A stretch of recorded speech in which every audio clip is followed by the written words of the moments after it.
मुस्तकबिल इसका कैसा होगा रजब भट्ट का? अरे छोड़ो यार, बुरे काम का बुरा नतीजा। जब आप हम्म, इतना बड़ा कदम, अल्लाह का नापसंदीदा, नबी हम्म, हमारे सल्लल्लाहु अलैहि वसल्लम सल्लल्लाहु। हुजूर पाक ने कहा है कि तलाक मेरा नापसंदीदा फेल है, इजाज़त दी है तुम्हें मगर ना करो। कुरान वो पाक में फरमाया गया। सब कुछ आप करके आप क्या एक्सपेक्ट करते हैं कि दुनिया हम्म, आपको वाह वाह करेगी? ठीक है। इस तो वक्त तो दुनिया मुझे वाह, 2027 में रजब भट्ट कहाँ पे खड़ा होगा?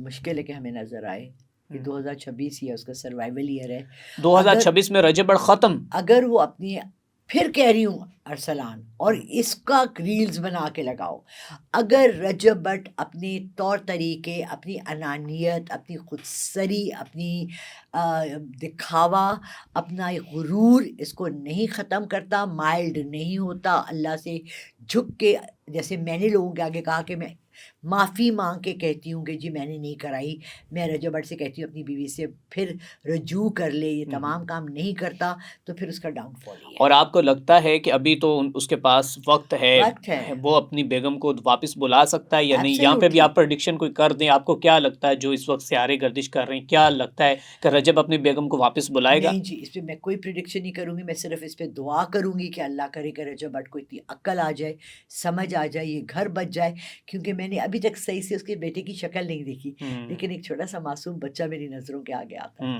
बिल्कुल मुझे ठीक है। उसका दुःख है। ठीक है। वो अच्छा, दोनों की ज़िंदगी अपनी-अपनी गुज़ार बिल्कुल, बिल्कुल लेंगे, ऐसे ही वो बच्चा। कैवान बच्चा। अच्छा, यहाँ पे लोग जो है रेहान तारिक साहब को इल्ज़ाम दे ठहरा रहे हैं कि तलाक करवाने को उसका हाथ है, वो ना जाता, ना पॉडकास्ट होता, ना वो बातें करता और ना ही ये तलाक होती।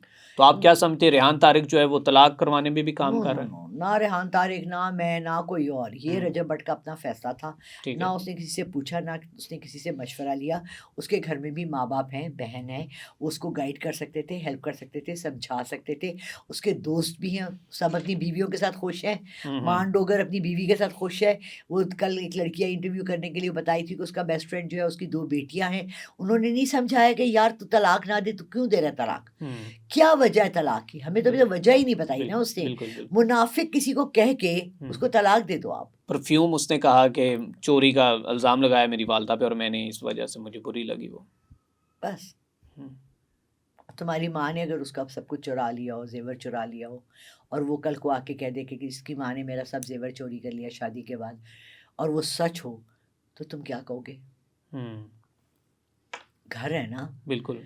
मतलब ऐसे मामलात चलते रहते चलते हैं। रहते हैं। बस आखिर में ये बता दें कि रेहान तारिक को उसके घर में जाकर पॉडकास्ट करना चाहिए था या नहीं? एब्सोल्युटली नहीं, उसने अपनी बहुत इंसल्ट कराई।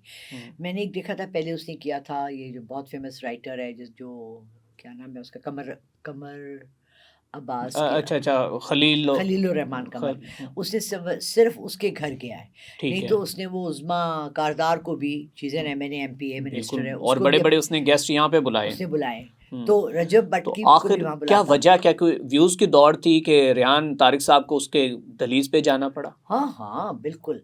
देखिए, रेहान तारिक इस वक़्त सिर्फ़ एक चैनल के लिए उनके ऑर्डर्स पे काम कर रहे हैं। जैसे मैंने आपको कहा ना कि वो जिन्होंवाला मैंने किसी की नौकरी बचाने के लिए किया, हाँ, हाँ। तो रेहान तारिक अपनी नौकरी के लिए कर रहा है, जो भी कर रहा है। हुँ, उसका पर्सनल व्यूज़ इसमें कुछ भी नहीं है। उसकी पर्सनल आइडियोलॉजी इसमें बिल्कुल नहीं है। अगर रेहान तारिक अपनी पर्सनल आइडियोलॉजी पे चल रहा होता ना, तो उसके शो 2 दिन भी कोई ना देखे, क्यों? वो तो क्योंकि वो बड़े बड़ा शरीफ लड़का है। वो तो और बड़े काबिल भी हैं। बहुत काबिल है, बहुत हुँ, अमेज़िंग है। हुँ, उसका इतना अच्छी शायरी है, उसका राइट, वो खुद लिखता भी है, हुँ, शायरी करता भी है, उसने मुझे बताया, मैंने भी उसे बताया कि मैं भी शायरी करती हूँ। ठीक है। और पढ़ा-लिखा लड़का है, अच्छे हुँ, कॉलेज स्कूल से पढ़ा हुआ है, जैसे पहले मैंने आपसे कहा कि जी घटिया कॉलेज से नहीं है, और पर्सनैलिटी है उसकी, हुँ, हुँ, मगर वो मजबूर है। देखिए, 15-20 लाख महीने के कौन कमा रहे हैं? हुँ, कौन? ठीक है। आप कितने कमा रहे हैं? हुँ, आप महीने के इस चैनल से 3 लाख 4 लाख, ये एवरेज चल रहा है। बच्चियाँ आती हैं मेरे घर पे, बिल्कुल। 50,000 हुँ, 70,000 से शुरू होती है।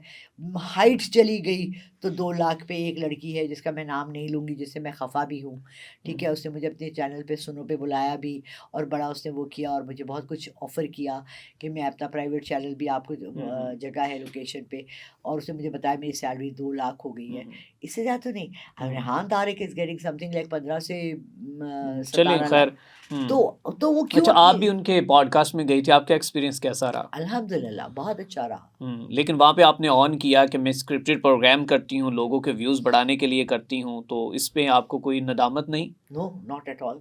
हम्म, मैंने अगर एक अच्छा फजूल काम किया, मैंने ना धोखा दिया ना कुछ।